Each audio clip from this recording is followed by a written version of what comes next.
One thing that I really love is Brian is like a character who kind of realized he is the bridging between two worlds. What would you say is Brian's flaws and motivations as a character, even if we as the audience can't visualize it or like hear it? Oh, interesting. Well, yeah, like you said, he's kind of being pulled between two worlds. I think he can be a little bit stubborn. I think he obviously he kind of comes from this life of crime and he's running away from it, but I think that there's something, like his family was kind of in a life of crime, but I think there's something to that still kind of pulls him in a little bit, and I love a character with that kind of duality who can, I don't know, is being pulled in two directions. I always think that's really interesting. I think that just speaks to how good Michael's writing is. Yeah. So this is hi. Hello.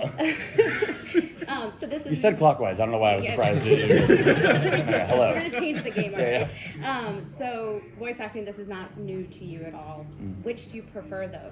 Acting in front of the camera or voice over work? I don't know if I have a preference. I know that's kind of a cop-out answer, but they're just so different to me. Like being on camera has its own set of challenges, and you have to really make sure that you have a rich interior life that the audience can see. But with voice acting, I mean, I love it because I can just kind of show up in my PJs. Like that's a huge benefit.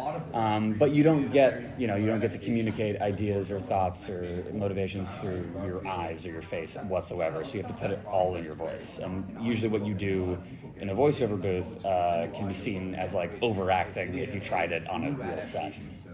So I just think they're so different. There's this actor, he's a voice actor, he's in a lot of, he's also in like Barry and stuff, he's incredible. His name's J.B. Blanc. I did a video game forever ago called Lord of the Rings Shadow of Mordor. I'm like a very small part in it.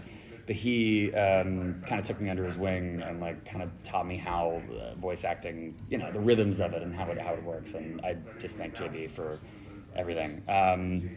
Did I answer your question? I don't know if I did. I like them both. I really do.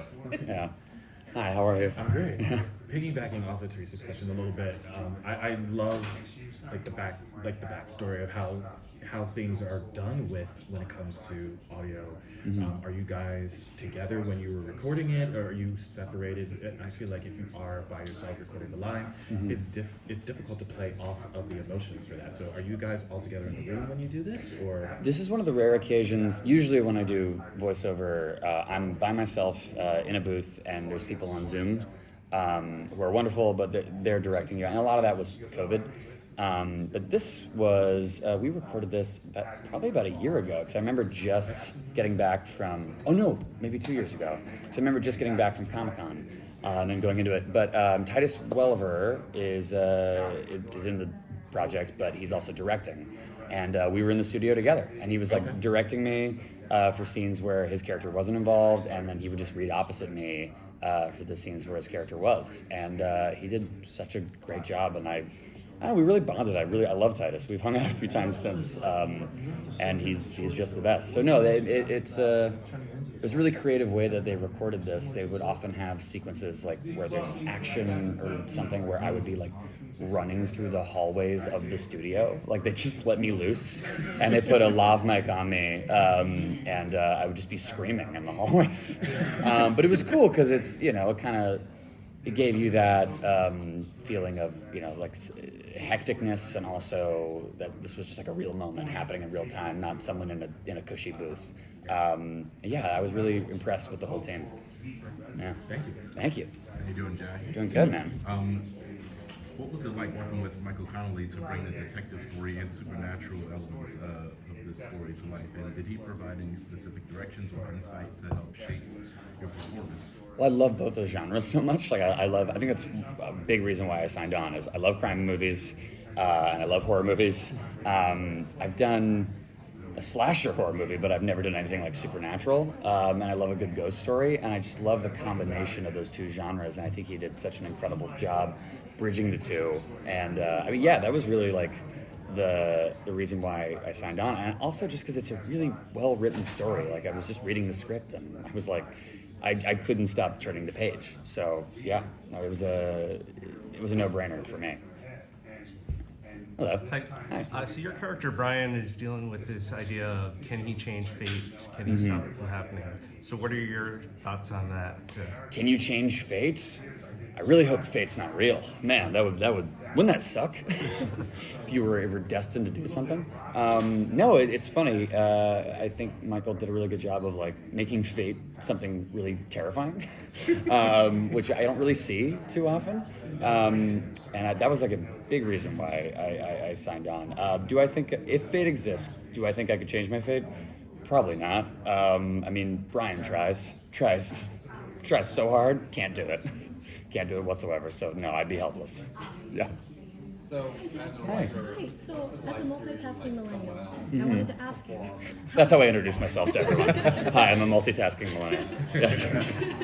how are you able to effortlessly pivot from multiple projects while still maintaining the authenticity that you're known for each character you play? Oh, thank you. I feel like projects either find me or I try to go for certain projects that I would be a fan of regardless of my involvement. Like I remember when it comes to something like The Boys, I remember reading like that first script and being like, I have to be a part of this. I'm just going to try so hard in this audition because if I'm not Huey, I would want to be like I'll be an extra in this thing. I love this so much, and this was no exception. Like I read it and I was like, oh, I would really enjoy listening to this. So I would love to be involved. I think that's just all those nice things you said to me. Just put them on the projects because like the people who create these things are just wonderful storytellers, and it's just been the honor of my life really to just learn from all of them and just see them craft these amazing tales. It's awesome. Thank you so much. Thank you.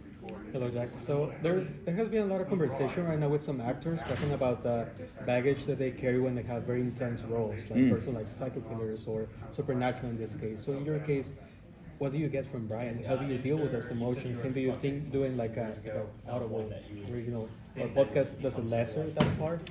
No, it's interesting.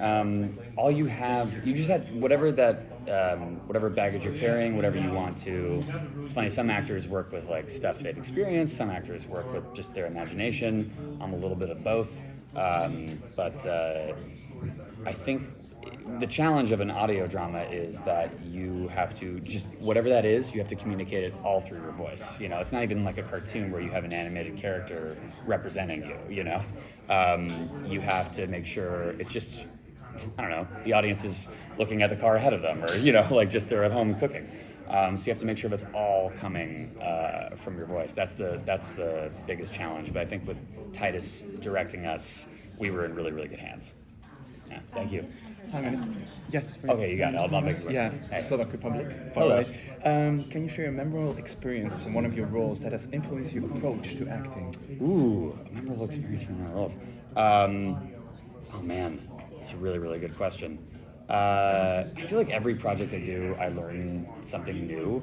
I did a few projects this past year where I think I learned more than I've ever learned in my life.